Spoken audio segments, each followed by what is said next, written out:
beberapa renungan dan nasihat kepada orang-orang yang mereka sedang bersedih. Sungguhnya kehidupan dunia ini ya berisi dengan ujian. Dan Allah Subhanahu wa taala telah menekankan hal ini dalam banyak ayat. Ya linabluwahum ayyuhum ahsanu amala. Kata Allah Subhanahu wa taala, sungguh ya alladzi khalaqal mauta wal hayata, Allah yang telah menciptakan kematian dan kehidupan buat apa? Liyabluwahum ayyuhum ahsanu amala, untuk menguji mana di antara mereka yang ya amalnya yang terbaik. Ya, Allah juga berfirman, hal ata 'alal insanu hina minad dahri lam yakun syai'an madhkura inna khalaqnal insana min nutfatin amsyajin nabtalih. Ya, sungguh kami menciptakan manusia dari nutfah, ya dari air mani, ya buat apa? Nabtalih, untuk mengujinya. Jadi memang Allah ciptakan kita untuk diuji. Karenanya ya, seorang di atas muka bumi ini harus sadar bahwasanya dia diciptakan untuk diuji oleh Allah Subhanahu wa taala. Maka semua orang diuji, tidak ada seorang pun yang tidak diuji oleh Allah Subhanahu wa taala. Dan kita tahu semua orang pernah bersedih, atau sebagian mereka sedang bersedih, ya. Tapi kalau semua orang pernah bersedih, semuanya pernah bersedih. Tidak ada yang pernah luput dari kesedihan. Dengan ujian yang bermacam-macam. Ada orang diuji berkaitan dengan hartanya, ya, diberi ekonomi yang sulit, penuh dengan hutang, dililit hutang. Ada orang diuji dengan badannya, ya, cacat atau sakit-sakitan atau tubuh yang tidak sempurna. Ya, kemudian juga ada yang wanita diberi kesedihan karena bertahun-tahun sudah menikah, tidak memiliki anak. Sementara wanita yang lain juga sedih, memiliki anak yang banyak tapi selalu menyusahkan dia, nakal, merepotkan dia. Sebagian wanita terus menangis, sudah mencapai usia tua, tidak mendapatkan suami. Sementara banyak wanita yang menangis mendapati suami yang selalu menyesakkan hatinya, selalu memukulnya, selalu menyedihkannya. Dan demikianlah namanya ujian, ya, beraneka ragam menimpa satu dengan yang lainnya. Tapi memang berbeda-beda, ada yang ujiannya sedikit dan ada ujiannya banyak. Tetapi semua orang diuji oleh Allah Subhanahu wa taala. Dan siapapun orangnya, mau kaya atau miskin, pasti diuji, ya. Sebagaimana sering saya sampaikan, bukan hanya orang miskin yang diuji, bukan hanya orang miskin yang bersedih. Orang kaya, para pejabat, para penguasa, mereka juga diuji, mereka juga bersedih. Bukan cuma kita saja yang menangis. Bahkan orang-orang terkenal, orang-orang yang mungkin dicari-cari oleh orang tersohor, mereka pun menangis. Bisa jadi tangisan mereka lebih banyak daripada kita. Betapa sering kita melihat foto seorang pejabat, seorang penguasa yang mungkin tersenyum dalam foto tersebut, namun kita lihat senyumannya penuh dengan keterpaksaan. Di balik senyuman tersebut dia menyimpan banyak penderitaan. Oleh karenanya, siapapun orangnya di dunia ini pasti diuji, ya, pasti diuji. Ya, baik orang yang saleh maupun yang tidak saleh, ya. Terlebih lagi Allah menjanjikan orang-orang yang beriman dengan ujian yang lebih berat, ya. Kata Allah Subhanahu wa taala, Alif Lam Mim ahasiban nasu ayyutraku ayyaqulu amanna wa hum la yuftanun. Wa laqad fatanna alladhina min qablihim fala ya'lamanna Allahu alladhina shadaqu wa la ya'lamanna al-kadhibin. Kata Allah Subhanahu wa taala, Alif Lam Mim, apakah manusia dibiarkan mereka berkata beriman sementara mereka tidak diuji? Sungguh kami telah menguji orang-orang sebelum mereka agar Allah tahu mana yang imannya benar dan mana yang imannya dusta, ya. Am hasibatum an tadkhulul jannata wa lamma ya'tikum mathalul ladzina khalau min qablikum massathumul ba'sa'u wad-dharra'u wa zulzilu. Apakah kalian menyangka kalian akan masuk surga sementara belum datang kepada kalian ujian yang pernah menimpa orang-orang sebelum kalian? Mereka ditimpa dengan penderitaan, dengan kesusahan, digoncang oleh Allah Subhanahu wa taala. Jadi orang yang beriman justru dijanjikan ujian oleh Allah Subhanahu wa taala. Demikian juga dalam hadis kata Nabi sallallahu alaihi wasallam, waktu Nabi ditanya ayyun nasi asyaddu bala'an, ya Rasulullah, siapakah orang yang paling berat cobaannya? Maka Nabi sallallahu alaihi wasallam mengatakan asyaddu nasi bala'an al-anbiya, orang yang paling berat ujiannya adalah para nabi. Tsumma salihun, kemudian orang-orang saleh. Tsummal amsal fal amsal, kemudian selanjutnya dan selanjutnya. Yubtala rajulu ala qadri imanihi. Seorang diuji berdasarkan kadar keimanannya. In kana fi imanihi salabatun zida fi balaihi. Kalau ternyata imannya kokoh, tegar, Allah akan tambah ujiannya. Wa in kana fi imanihi riqqatun khuffifa anhu. Kalau ternyata imannya lemah ketika diuji, maka Allah akan ringankan ujiannya. Subhanallah, Allah mentakdirkan Nabi SAW adalah orang yang paling banyak ujiannya. Ujian dalam segala bentuk ujian. Ya. Lihatlah Nabi SAW dari kecil sudah diuji, lahir dalam kondisi tidak punya ayah. Kemudian tidak lama kemudian ibunya pun meninggal, jadi yatim piatu. Hidup dalam kondisi miskin sejak kecil sudah menggembalakan kambing. Ya. Diuji dari sisi harta, Nabi hidup dengan penuh kesederhanaan. Ya, bulan-bulan berlalu, istri-istrinya tidak ada memasak apapun di rumahnya. Rumah dengan rumah yang sangat sempit, mungkin cuma 4 kali 5 meter. Ya. Kalau terluka, dilukai oleh kaumnya sampai berlumuran darah wajah beliau alaihi salatu wasalam. Adapun ujian penghinaan, ujian mental, maka dihina dengan berbagai macam ujian. Dikatakan pendusta, dikatakan tukang sihir, dikatakan dukun, dikatakan orang gila, ya, dikatakan memutus silaturahmi, segala ya julukan yang terburuk yang ada di zaman itu ditempelkan kepada Nabi sallallahu alaihi wasallam. Kalau dikatakan ujian tentang kehilangan orang yang dicintai, maka Nabi diuji dengan meninggalnya Khadijah radhiyallahu taala anha, istri yang sangat dia cintai, yang 25 tahun hidup bersama Nabi, tidak pernah mengangkat suara di hadapan Nabi sallallahu alaihi wasallam. Bagaimana tempat curhatnya selama ini, kemudian Nabi ditinggal oleh Khadijah radhiyallahu taala anha di saat-saat Nabi lagi membutuhkan tempat untuk curhat. Tatkala itu lagi desakan kaum musyrikin, intimidasi kaum musyrikin lagi di puncak-puncaknya, tiba-tiba Allah memanggil Khadijah radhiyallahu taala anha. Kalau dikatakan apakah Nabi tidak pernah diuji dengan meninggalnya? Ya, anak-anaknya semua anak-anak Nabi sallallahu alaihi wasallam meninggal dalam kehidupannya kecuali Fatimah radhiyallahu taala anha. Nabi punya anak 7 orang, semuanya meninggal, 6 orang di masa kehidupan Nabi sallallahu alaihi wasallam. Abdullah meninggal, Qasim meninggal, ya, Zainab meninggal, Ruqayyah meninggal, Ummu Kulthum meninggal, Ibrahim terakhir meninggal di pangkuan Nabi sallallahu alaihi wasallam sampai Nabi menangis. Nabi berkata, "Innal qalba la yahzan wa innal aina la tadma wa la naqulu illa bima yurdi rabbana wa inna bi firaqika ya Ibrahim la mahzunun." Sungguh mata ini mengeluarkan air mata. Sungguhnya hati ini sangat bersedih. Dan kami tidak mengucapkan kecuali kata-kata yang mendatangkan keridhaan Allah Subhanahu wa taala. Wa inna bi firaqika ya Ibrahim la mahzunun. Sungguh kami dengan kepergianmu wahai anakku Ibrahim sangat bersedih. Semua ujian dihadapi oleh Nabi sallallahu alaihi wasallam. Cuma satu mungkin saya bilang Nabi tidak diuji, yaitu Nabi tidak diuji dengan kecacatan. Kenapa? Karena beliau seorang nabi. Tidak pantas dia seorang cacat, akan menjadi bahan hinaan oleh orang-orang musyrikin, orang-orang kafir. Adapun ujian yang lain, ujian harta Nabi diuji. Ujian terluka Nabi diuji, sakit 2 kali lipat. Anas bin Malik waktu datang kepada Nabi SAW, kemudian dia meletakkan tangannya, maka Nabi panasnya sangat tinggi. Ya Rasulullah, innaka la tu'ak wa'kan syadidan. Ya Rasulullah, sungguhnya engkau mengalami panas yang sangat panas. Ya. Kata Nabi SAW, ini u'ak kama yu'aku rajulani minkum. Sungguhnya aku kalau merasa demam 2 kali lipat seperti kalian. Ya, Nabi diracun, ya, sampai Nabi SAW meninggal karena bekas racun yang diberikan oleh wanita Yahudi tatkala di Khaybar. Ya, selama 3 tahun atau 4 tahun Nabi mengalami sakit racun tersebut. Puncaknya tatkala Nabi SAW tahun 11 Hijriah, baru kemudian Nabi SAW meninggal akibat racun yang sudah terpendam hampir 4 tahun tersebut sallallahu alaihi wasallam. Oleh karenanya, waktu Nabi SAW mendatangi seorang wanita yang sedang meratapi anaknya meninggal dunia, maka Nabi SAW datang wanita tersebut di kuburan, dia sedang meratapi anaknya. Nabi mengatakan, ya hadhihi isbiri, wahai fulanah, bersabarlah, wattaqillah, bertakwalah kepada Allah. Maka wanita tersebut marah, dia mengatakan, ilaika anni, pergi engkau dariku, innaka lam tusab bi musibati.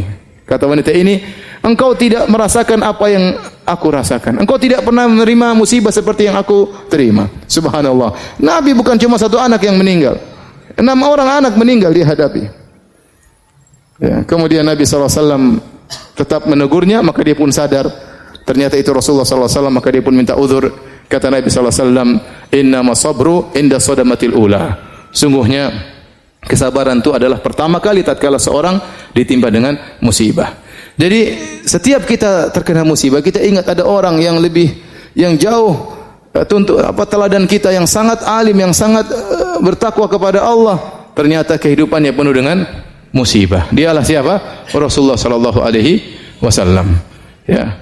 Oleh karenanya, hadirin dan hadirat Allah Subhanahu wa taala, ada beberapa nasihat yang ingin saya sampaikan ya pada kesempatan kali ini agar meringankan beban kesedihan yang dialami oleh kita. Karena siapa di antara kita sih yang tidak pernah bersedih? Terkadang kesedihan itu datang berkelanjutan, silih berganti ya. Yang pertama yang harus kita sadari bahwasanya demikianlah tabiat dari kehidupan. Namanya kehidupan isinya ujian. Sebagaimana tadi saya sudah singgung di mukaddimah pengajian. Dan Allah Subhanahu wa taala berfirman, "Laqad khalaqnal insana fi kabad." Sungguh kami ciptakan manusia fi kabad, yukabid, yaitu dalam kondisi susah payah. Sejak dia lahir dalam kesusahan, lahir dalam kondisi ya, keluar dalam kondisi menangis ya. Tangisan yang menyedihkan atau menyenangkan orang di sekitarnya ya. Kemudian setelah itu hidup dengan kepayahan, ditimba dengan sakit ya, kemudian merangkak dan seterusnya ya.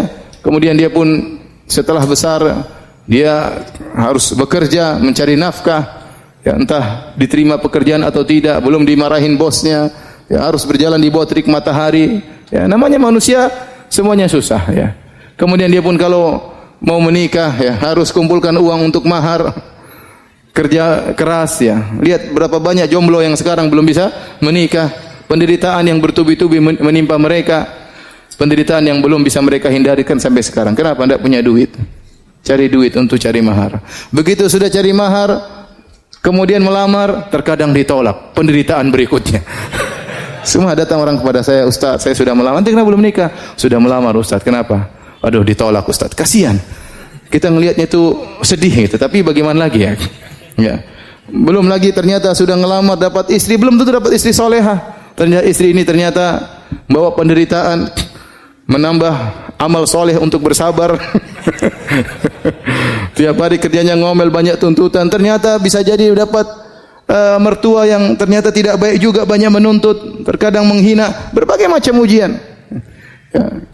Kemudian punya anak-anak, dia harus berusaha ngurus anak-anak yang ini butuh sekolah, ini butuh biaya, ini butuh ini, dia kerja keras, anak-anaknya nuntut, tidak tahu bapaknya kerja setengah mati. Itulah kehidupan. Itulah kehidupan. Di sela-sela itu dia sakit, terkadang gembira, terkadang sakit, terkadang bertemu dengan orang-orang yang dia cintai, terkadang dipisahkan dengan orang-orang yang dia cintai. Kalau dia umurnya panjang, dia akan lihat banyak orang yang dia cintai meninggal sebelum dia, dan itu kesedihan yang luar biasa. Kalau dia umurnya pendek, maka dia meninggal ditangisi oleh orang-orang di sekitarnya. Demikian kondisi kehidupan. Laqad khalaqnal insana fi kabad. Kami ciptakan manusia di atas kepayahan. Makanya Imam Ahmad ditanya, kapan seorang beristirahat? Kata Imam Ahmad rahimahullah, sampai dia menginjakkan kakinya di surga baru dia apa? Istirahat. Dalam kehidupan ini dia penuh dengan ujian, penuh dengan kepayahan, penuh dengan kesulitan. Semua orang. Ya, siapa yang tidak susah? Semuanya susah, ya. Semuanya susah. Orang kaya terkadang susah dalam kekayaannya. Ya, saya pernah ketemu kawan saya luar biasa, dia kaya. Cerita tentang perusahaan. Saya enggak jarang dengar, tapi cerita ini begini. Usaha kemudian terkadang naik turun, harga lagi turun, pusing. Ya. Kemudian kalau sudah mau lebaran mikir THR, setengah mati. Apalagi kalau ternyata pegawai 1.000 orang, THR 1.000 orang berapa orang? Berapa duit? Orang-orang pegawai yang miskin-miskin pada senang mau lebaran. Dia yang mau kasih gaji setengah mati. Jadi masing-masing ada ujiannya, ya. Jangan antum kira presiden, antum kira pejabat tidak susah, mereka juga susah. Di balik kegembiraan mereka, di balik kemewahan yang mereka miliki, mereka hidup dengan kegelisahan. Ya, betapa banyak yang demikian. Oleh karenanya ini tabiat dari kehidupan, kondisi kehidupan isinya adalah ujian. Maka Anda jangan berangan-angan terlepas dari ujian. Semua orang diuji, cuma bedanya ada yang sedikit, ada yang banyak, itu saja. Oleh karenanya syair yang diucapkan oleh Imam Syafi'i rahimahullahu taala, dia mengatakan mihanuz zamani katsiratun la tanqadi wa sururuhu ya'tika kal ayadi. Sungguhnya ujian kehidupan itu tidak terputus-putus, kata Imam Syafi'i. Ini menunjukkan bagaimana beliau banyak diuji. Apalagi beliau ulama, orang saleh, pasti banyak ujiannya. Mihanuz zamani katsiratun la tanqadi, kata beliau. Ujian kehidupan, ujian zaman terus tidak terputus-putus. Wa sururuhu ya'tika kal a'yadi. Adapun kesenangannya datang sesekali seperti hari Eid, sesekali aja datang. Ya, oleh karenanya kita harus sadar bahwasanya ya dunia ini isinya adalah ujian. Isinya adalah ujian ya. Antum ingat ayat tersebut, laqad khalaqnal insana fi kabad. Sungguhnya manusia diciptakan, Allah menciptakan manusia dengan kepayahan. Baik. Ini yang pertama. Yang kedua, hadirin dan hadirat yang Allah Subhanahu wa taala, ya. Ingatlah bahwasanya yang menguji kita dengan ujian ini, ya, yang menimpakan kita musibah ini adalah Allah Subhanahu wa taala. Allah Subhanahu wa taala berarti ya sengaja, ya, Allah dengan hikmahnya sengaja menimpakan musibah ini kepada kita. Allah telah memilih kita untuk diuji dengan ujian ini dan Allah tahu ujian ini pas buat kita. Allah tatkala mentakdirkan ujian ini bagi kita, misalnya seorang kehilangan anaknya, seorang kehilangan barangnya, seorang mungkin terluka, seorang mungkin harus bercerai, banyak musibah yang dan Allah tahu berarti memang ini pantas buat kita atau pas buat kita dan kita memang bisa untuk menghadapinya. Maka seorang ridha dengan keputusan Allah Subhanahu wa taala.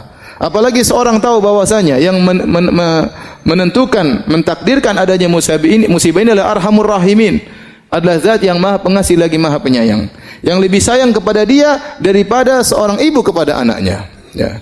Lallahu arhamu bi ibadihi min hadhihi biwaladiha. Allah lebih sayang kepada hamba-hambanya daripada seorang ibu terhadap anaknya. Jadi kalau Allah kasih kita musibah, kasih kita ujian, ya udahlah, ini berarti memang Allah sudah takdirkan. Dan Allah memilih buat kita ujian tersebut, berarti kita sebenarnya sanggup untuk menghadapinya. Karena Allah telah berfirman, la yukallifullahu nafsan illa usaha. Allah tidak memberi luar kemampuan. Jadi kalau kita berusaha, bersabar, berdoa, tegar, insyaallah kita bisa menghadapi ujian ini. Dan ini memang pas, kadarnya sesuai yang Allah kehendaki. Ini dia ujiannya sekian, kadarnya sekian. Makanya tadi hadis yang sudah saya sebutkan, Allah memberi ujian kepada seorang hamba. In kana fi imanihi salabatun zida fi balaihi. Kalau ternyata imannya kokoh, Allah tambah. Berarti Allah memberi ujian sesuai dengan kadar yang pas buat kita. Maka seorang begitu diuji, sabar. Sabar, dia tahu bahwasanya ini adalah ujian yang memang harusnya bisa dia hadapi. Kemudian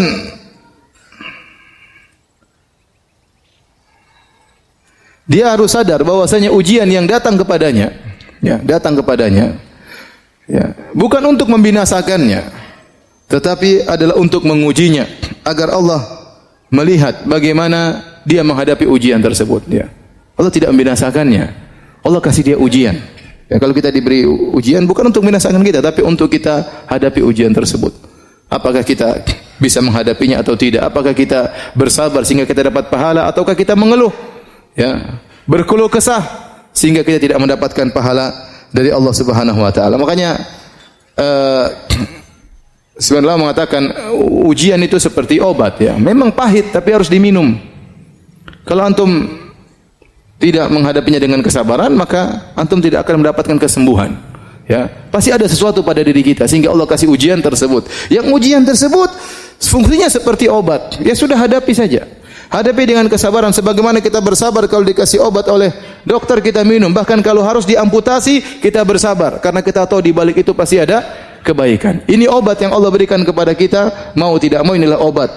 Maka hadapi, minumlah obat tersebut, yang pahit tersebut, yang tidak enak tersebut, agar kita bisa mendapatkan kesembuhan dari penyakit yang sedang kita hadapi. Kemudian di antara hal yang perlu kita ingat, Allah kasih kita musibah, ya. Allah kasih kita ujian. Di antara hikmahnya agar Allah ingin melihat seorang hamba beribadah dengan berbagai macam model ibadah. Ada orang diberi ibadah dengan ibadah bersyukur, maka dikasih kenikmatan agar Allah lihat dia bagaimana bersyukur kepada Allah. Terkadang Allah kasih dia musibah agar Allah lihat bagaimana cara dia beribadah kepada Allah dalam kesulitannya. Ya. Dan betapa banyak ibadah yang muncul tatkala orang dalam penderitaan yang tidak mungkin dilakukan oleh seorang yang sedang menghadapi kenikmatan, mendapati kenikmatan. Coba antum bayangkan seorang tatkala sedang diuji, hatinya benar-benar terenyuh kepada Allah Subhanahu wa taala. Harapannya hanya kepada siapa? Allah Subhanahu wa taala. Kalau dia berdoa dia menangis. Yang itu mungkin tidak didapatkan oleh orang-orang yang dapat kesenangan. Ya. Seorang kalau dalam kenikmatan mungkin dia salat sekedar mau nangis, apa yang mau dia tangisi? Apa yang mau dia tangisi? Sampai seperti ada lelucon ya. Ada seorang imam di Mekah. Saya diceritain wallahu alam benar atau tidak ya, tapi lelucon namanya Syekh Al-Muhaisini. Syekh Al-Muhaisini dia punya murattal Quran ya. Kalau antum mendengar murattalnya dia sering nangis. Dan dia punya masjid di daerah di Mekah. Orang banyak yang i'tikaf juga di masjid tersebut. Dan dia kalau salat sering nangis ya. Kemudian suatu hari ada seorang dari Mesir kemudian salat situ senang dengar imamnya salat sambil nangis-nangis. Kemudian dia tanya, "Siapa imamnya itu?" Maka orang berkata namanya Al-Muhaisini. Sementara di samping-samping ada hotel-hotel namanya Al-Muhaisini, Al-Muhaisini. Itu yang punya hotel-hotel ini? Iya. Sudah punya hotel masih nangis katanya. Jadi maksud saya bisa jadi memang seorang dalam ketentramannya, dalam kebahagiaannya dia menangis, tapi itu jarang. Ibadah yang keluar dari hati seorang tatkala sedang diuji dengan musibah itu luar biasa, ya. Luar biasa. Makanya terkadang seorang lilit utang, dia berdoa kepada Allah Subhanahu wa taala dan utangnya tidak dilunas-lunaskan oleh Allah Subhanahu wa taala. Karena Allah tahu kalau hutangnya lunas dia berhenti berdoa kepada Allah Subhanahu wa taala. Kalau hutangnya lunas dia tidak lagi salat malam kepada Allah Subhanahu wa taala. Bahkan terkadang Allah menambah hutangnya sehingga dia benar-benar terjepit, sehingga dia tahu apa arti tawakal. Dia tahu apa arti apa? Tawakal. Betapa banyak orang diajari oleh Allah dengan tawakal setelah dijebak dengan ujian yang sangat berat, tidak ada yang bisa menolong dia seorang pun. Presiden pun tidak bisa menolong dia. Ya. Tidak ada yang bisa menolong dia kecuali siapa? Allah. Maka dengan adanya ujian, adanya musibah, adanya penderitaan, maka Allah Subhanahu wa taala ingin mengetahui dari seorang hamba agar hamba itu beribadah dengan berbagai macam model ibadah. Ada ibadah syukur, ada ibadah apa? Ada ibadah sabar, ya. Ada ibadah sabar dan demikianlah, ya. Kita lihat Nabi Muhammad SAW beribadah dengan bersyukur, beribadah dengan bersabar. Kita lihat Nabi Sulaiman alaihissalam yang super kaya raya dengan dipenuhi dengan berbagai macam kenikmatan, dia juga pernah diuji oleh Allah Subhanahu wa taala. Lihat Nabi Ayub yang pernah kita sampaikan kajian, pernah diberikan kekayaan yang luar biasa dan pernah dikasih sakit yang lama. Dia pernah beribadah kepada Allah dengan syukur dan dia pernah beribadah kepada Allah dengan sabar.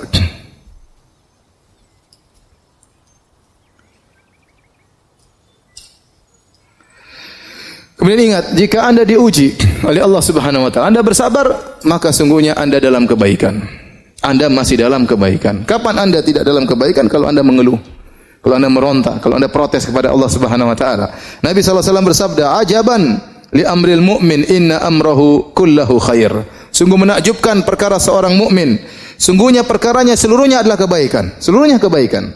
Wa laisa dzalika li ahadin illa lil mu'min. Dan ini tidak mungkin kecuali hanya kepada seorang mukmin. Seorang mukmin yang selalu dalam kondisi baik. Dan ini tidak mungkin dilakukan kecuali oleh seorang mukmin. In asabatu sarra syakara fakana khairal lahu. Kalau dia mendapati kesenangan-kesenangan maka dia bersyukur dan ini baik baginya. Wa in asabathu dharra, dan jika dia diuji dengan penderitaan, sabara, maka dia bersabar. Fakana khairal lahu, dan itu baik baginya. Oleh karenanya, jika Anda sedang diuji sementara Anda bersabar, sungguhnya Anda dalam lautan kebaikan. Kebaikan terus mengalir, argo kebaikan terus berjalan karena Anda sedang dalam kesabaran sebagaimana ya yang dijelaskan dalam hadis tersebut.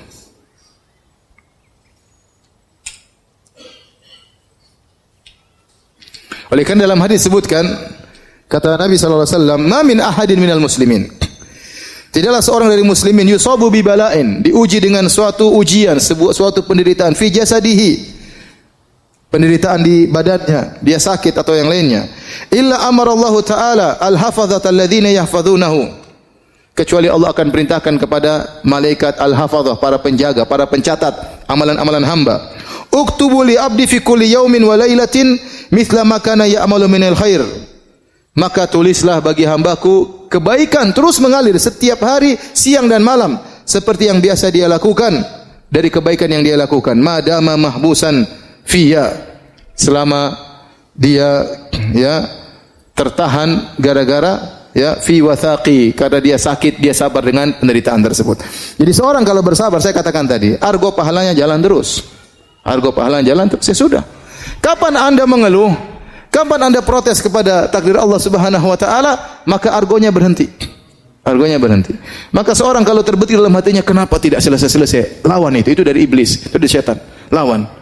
Ya. Yakin bahwasanya kadarnya Allah tahu. Allah kasih musibah, kasih penderitaan, Allah tahu seberapa penderitaannya dan kadarnya sampai kapan Allah Maha tahu. Kita berdoa kepada Allah, kita cari solusi, tetapi kita bersabar menghadapi ujian tersebut. Kenapa? Karena argo pahala jalan terus. Malaikat catat terus pahalanya, meskipun dia tidak bisa melakukan amal-amal ibadah yang biasanya dia lakukan. Pahalanya jalan terus.